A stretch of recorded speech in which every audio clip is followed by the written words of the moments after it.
Nasa kabilang linya po ng ating komunikasyon si Senator Rodante Marcoleta. Magandang umaga po, Senator Marcoleta. Welcome po sa DWIC LU Channel 23. Drew Nasino po at John Ibanez. Morning po, Sen. Good morning. Good morning sa inyong dalawa. Sino ito? Si Drew po, si Drew Nasino at John Ibanez po, DWIC po, Senator. Drew and John. Opo. Morning, Sen. Okay. Good morning po, Okay. Opo. Salamat morning, po, sir. good morning. Salamat po sa inyo po pagpapaunlak. Senator, first things first, of course, mainit po itong issue kay Ginoong Orly Guteza at meron pong desisyon ang Manila Regional Trial Court Branch 18. Ano po masasabi ninyo dito po sa inilabas po na desisyon na ito na i-refer sa DOJ, ito pong sinasabing falsified documents ni Guteza para investigahan at kasuhan nga po at yung mga gumamit po ng kanya pong affidavit. Pinaiinit lang yan, John and Drew, kasi nakakapagtaka kung bakit sila nagko-concentrate sa bagay na yan. Ang sabi nga nila dyan, creating molehills out of, creating mountain out of a molehill, para magawa ni Guteza yan, ay siguro dapat pinasok niya yung opisinang naglunotaryo. Hiniram niya yung stamp ng notarial details. Hiniram niya yung dry seal, Tapos hinanap niya yung yung tawag diyan ay yung libro nila pinagnunotaryo para makuha niya para maituloy niya yung document number, yung page number, yung book number. Imposible para makuha lahat ni Guteza yun at siya yung gagawa nun. Ang pinaka nangyari dyan, kagaya ng kalakaran ngayon, lalong-lalo na sa mga lugar na nakapila lahat yung mga maliliit na opisina nagnonotaryo, hindi naman talaga nandun yung yung abogado. Oh, actually, naman. Bibigay mo lang yung dokumentong gusto mong ipanotaryo. Pagkatapos, isosoli nila sa'yo, kompleto na yun. Kahit saan naman yan, Senator, di ba? Pirma, at sisingiling ka nila, magbabayad ka, alis ka na. May dry seal yan. Meron bang nagpanotaryo na bago siya umalis, ay sinino niya muna, ma'am, sir, gusto ko lang pong masiguro na kayo nga po yung nakapirma rito. Pwede mong pumirma kayo dito sa isang papel para makumpara ko lamang po itong pirma dito sa ninotaryo ninyo. Para may resibo. Nangyayari ba yun? Oh. Alam mo, yung judge na yun, ako pang pumunta sa kanya eh. Bukod doon sa gusto kong makita kung talagang hindi nga niya pirma yun, humihingi ako ng mga dokumento na dati niya nang ininotaryo. Halimbawa, August, July, June, April, March, February, January. Yung taon na ito magsimula para maikumpara ko lang kung yung ginamit na stamp pad at saka yung pirma. Pareho. Kung magkapareho naman halimbawa, bakit mo ngayon aakusahan si Guteza? Alam mo dyan, Drew, Opo. dito lang ako nagtataka kung bakit dito sila nagko-concentrate. Alam mo, sa aking palagay, at ito'y paniwala ako na, itong statement ni Guteza, ito ang pinaka-credible sa lahat ng statement na nagpahayag doon sa Blue Ribbon. Si Guteza has nothing to gain here. He has everything to lose. Pati buhay niya, pati buhay ng pamilya niya, isinapanganib niya. Wala siyang kikitain dito. Alam mo sa batas ng ebidensya, yung law on evidence, sino man ang gagawa ng testimony o pagtetestigo against his own interest, yun ang pinakamabuting ebidensya. Right? Si Guteza, gano'n ang ginawa. Sinuong niya yung buhay niya. Pati pamilya niya, nilagay niya sa panganib. Para lamang makapagsiwalat siya ng isang bagay na nalalaman niya. Right. At kung hindi nyo napansin, si Guteza lamang ang nag-connect sa pagitan ni Saldico at saka ni Martin Romualdez. Ito ang kinatatakutan ng mga yan. Akala naman ng abogado na yan, tapos na ako sa kanya. Sa sandaling makakuha ako ng kopya na ninotaryo niya, meron na akong isa eh. Aha. Meron na akong isa eh. Mhm. Dito nila gustong ilagay, dito nila gustong ibaling yung pag-uusap. Mhm. Alam mo, Jan, gagawa ko ng isang paghalimbawa. Halimbawa, merong isang nag-tip sa inyong dalawa Mm. na isang magnanakaw ng kalabaw.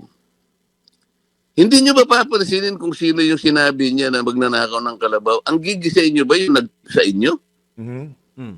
Ito yung pinaka-problema ngayon eh.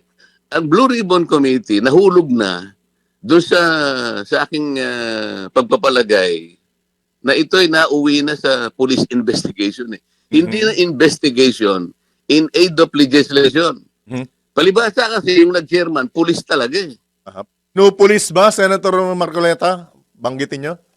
No police? Ano? Pinupulis po Pinupulis ba? yung investigasyon? Hindi ba police investigation ang nangyayari? Aha. Okay. Nag-tip yung tao, ito yung magnanakaw ng kalabaw kanya. Mhm. Imbes na yung magnanakaw ng kalabaw, ang usisain nila at gumawa sila ng paraan para matukoy talaga kung totoo yung sinasabi nung nag-tip sa kanila. Aba yung nag-tip sa kanila, ang ginisa. Aha. Gusto siya, yung po yung gustong idemanda. Opo. Saan ka naman nakakita na si Gutesa gagawa pa ng paraan para siya pa yung pumirma doon at kukuha ng dry seal at kukuha ng mga dokumento doon para siyang magsulat doon Siya sa... magkukusa, ganon? Mhm. Saan ka naman nakakita ng ganun? Imposible naman yun. Opo. Senator Marcoleta, apo, with your indulgence, pasensya na po, baka lang makalimutan ko yung tanong. Pinabanggit nyo kanina na walang magigain si Gutesa sa pangyayaring ito.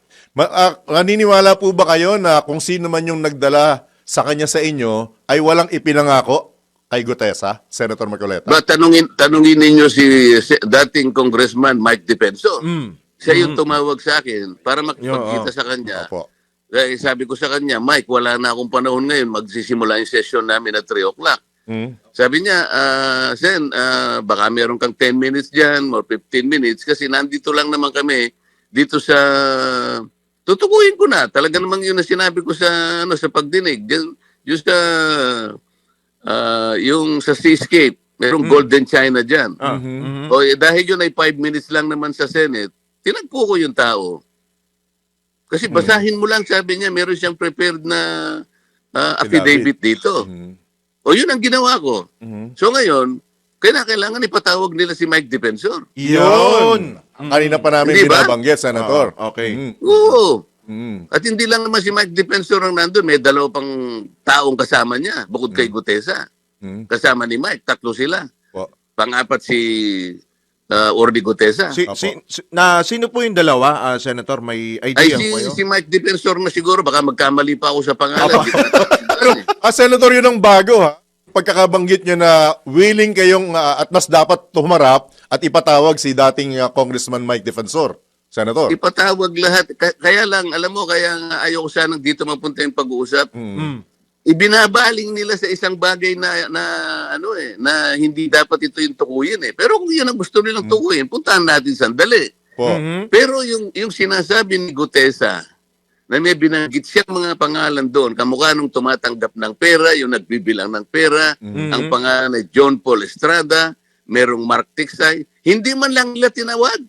Ayaw nilang tawagin yun. Yun ang mga matitibay na dapat ipatawag doon sa Alright. committee. Mhm. Takot na takot si Ping Lacson na mabunyag o matukoy talaga si Martin Romualdez. Sasabihin ko na sa inyo, Mhm. hindi kami magkalaban ng taong yan. Kung gusto niya talaga na sumama sa akin sa pagtukoy ng mastermind, kumbaga sa isda, yung pinakamalaking isda, Mhm. huwag niya akong awayin dito sapagkat pareho lang ang layunin namin. Mhm. Hindi ko siya maintindihan eh. Mhm. Alright. Yung Gutesa, sinadya kong gawin yon na in-encourage ko silang magpasailalim sa Witness Protection Program sa pag-aakala ko na mahirap talagang matukoy ang mga mastermind kung simpleng pagdinig lang. So na-encourage ko, lumabas yung tao, nakapagsalita initially ng 17 congressmen. Tinawag ba niya kahit isa doon? Wala. Mhm. Opo. Yun ang Opo. hindi ko gusto sa kanila. Yun ang nahalata ko sa kanila. Sa sandaling natutukoy ang pangalan ni Saldico at saka ni Martin Romualdez, iniiba nila ang usapan. Alright. Mhm. Senator, maituturing po ba natin na itong kay Gutesa ay perjury po yan at hindi po ba dumaan sa proper vetting procedure po ng Senado ito pong si Orly Gutesa, pati po yung kanyang sinumpang salaysay, Senator? Sinong nagsabing perjury? May tuturing po ba? May tuturing po ba ba? yan? May tuturing? Hindi nga, sinong nagsabi na may tuturing na perjury? Alright. Sino? Magsabi ka ng pangalan kung sino nagsabi. Mhm. So, hindi pa ho natin... Hindi, si Senator Lacson ang nagsabi, di ba? Mm. O di patunayan niya nga. Mhm. Total, maghaharap naman kami, di ba? Sa November. Bakit hindi ang ipatawag niya yung abogada para makita natin, para matanong din natin. Alright. Meron ka bang lugar doon na nagpapanotaryo ka doon sa Pasay City? Mm. Sa iyo ba yun? Kasi kung hindi man ikaw ang pumirma dyan, chances are, meron kang nilagay na tao doon na taga-pirma. Isip-isipin mo, nasa book 8 ka na, ginawa niyong hanap buhay talaga to eh. Parang cottage industry na itong rito sa atin. Kayong dalawa, alam niyo rin naman ito, pumunta kayo sa isang makapal na tao, yung maramihan tao. Sa City Hall na lang, nakapaikot ang nagnonotaryo dyan. Po. Oh, meron bang nagpapanotaryo? Lalapit bago siya umalis eh. Okay, pasensya na po kayo. Pwede bang pumirma lang kayo dito sa papel na to para masiguro ko lang po na kayo po ang pumirma nito? Tama rin naman. Paano nakuha ni Gutesa yung dry seal? Po. Paano niya na-stamp? Yun lamang alam mo, yung maliit na stamp pad na nakalagay yung Manila. Correct. Mag-iimbento pa ba? Pirma pa. Kung Hindi magawa naman si pirma Gutesa ni ng Judge Manila, yung tapos ididiin niya doon sa space para makita niya yung lugar Manila. Apo. Right. Kung ay Eh, Senator, pinaka-imposible ang ini-imagine ng mga taong ito. At di umano, ako pa raw ang gumawa niyan. Tingnan natin. Kailangan ipatawag niya pati yung judge. Kasi yung judge, ako mismo nagsabi sa kanya, nire-request ko sa kanya, pinaka-importante po rito, judge, bigyan niyo lang po ako ng sample, okay na po ako. Apo. Ako pa nagpunta ron. Pagkatapos na sumagot sa akin, hindi raw niya ako pwedeng kasi I am not party to the case. Sino ba ang party to the case? Yung bang abogada nagpunta sa Blue Ribbon Committee para siya mag-complain? Hindi. Gumawa lang siya, pinaano niya sa social media, pinalabas. Dapat hindi ganon. Dapat pumunta siya sa Blue Ribbon Committee at siya mismo ang nagpahayag ng complaint doon na hindi ko pupirma yan. Walang ganon eh. Walang ganon eh. Yun ang sinamantala naman itong mga taong ito na nagkukunwa na gustong matuko yung malaking isda. Right. Medyo segue lang ako with your indulgence, Senator Marcoleta. Ano naman po reaksyon nyo at may mga pinakakasuhan na ang ICI sa Ombudsman kaugnay ng flood control scam? Sino yung mga yan? Senator Villanueva alam mo, Estrada. Alam mo, Drew, dyan, ako okay lang sa akin, magkaso sila eh. Magsimula, hindi ko naman na minapaliit yung maliliit na isda. Tama rin naman, basta sangkot dyan, isama lahat. Pero kapag ka naman, deliberate naman, iniiwasan mo yung malalaki, nagtataka na ako dyan. Bungal-bungal. Bakit? Pinaka-credible si Gutesa. Bakit hindi tayo mag-concentrate doon? Tinuro niya si Saldico, tinuro niya si Martin Romualdez. Aba, wala man lang gustong mag-umpisa kung paano natin sisya sa atin itong mga ito. Tinukoy niya yung Mark Texay, tinukoy niya yung John Paul Estrada. Silang nagbibilang ng pera, silang tumatanggap ng pera. Ayaw man, takot na takot tawagin yung dalawa na yun. Hindi niya ba nahahalata ito? Apo. Pagka Martin Romualdez, ayaw nilang kalkalin. Pero ipapatawag daw, Senator, sa susunod na hearing. Aba, yan ang inihintay ko eh. Yun. Ipatawag. Aha. Ang tanong dadalo ba? Ipatawag. Apo. Unahin mo nang lining Mark Texay. Pagsama-samahin na Mark Texay at saka yung John Paul Hernandez, John Paul Estrada. Pagkatapos, kung makakarating si Saldico, at saka yung Kung pinakamalaki. makakauwi. At saka yung pinakamalaki, Martin Romualdez. Alright. Apo, Okay. apo. So marami pa tayong Tayo haabagan, direct Senator tayo, Marcoleta. hindi sila eh. Ayaw nilang humarap, ayaw nilang harap-harapan na pag-uusap. Puro Twitter, puro interview. Pero Pero Sokmed, Pati TikTok. Pati lahat. Anyway. Sino ang maniniwala na si Gutesa, makukuha niya yung dry seal, makukuha niya yung stampad, dalawang stampad yun, at makukuha niya yung document number, page number, book number. Kompleto. Mariosep naman. Apa, Alright. apa. Senator, as much as we want to, pero natatalian kami ng oras sa mga susunod pa marahil na araw or na probably next week habang papalapit yung pagbabalik po ng sesyon ng hearing, ay amin po kayong aabalahin muli. Marami pong salamat, Senador Marcoleta, sa inyo pong oras. Magandang umaga po, Senator. Sen, pakikumusta mo Maraming ako salamat sa sa mga inyo kaibigan dalawa. natin si Jen at saka si Nelson Lubao. Mga kaibigan ko po yan. Oo, sige. Jen, Salamat po. Salamat po. Good Salamat morning. po. Good morning po, Senator. good morning. Yan, si Senate Deputy Minority Leader Dante Marcoleta.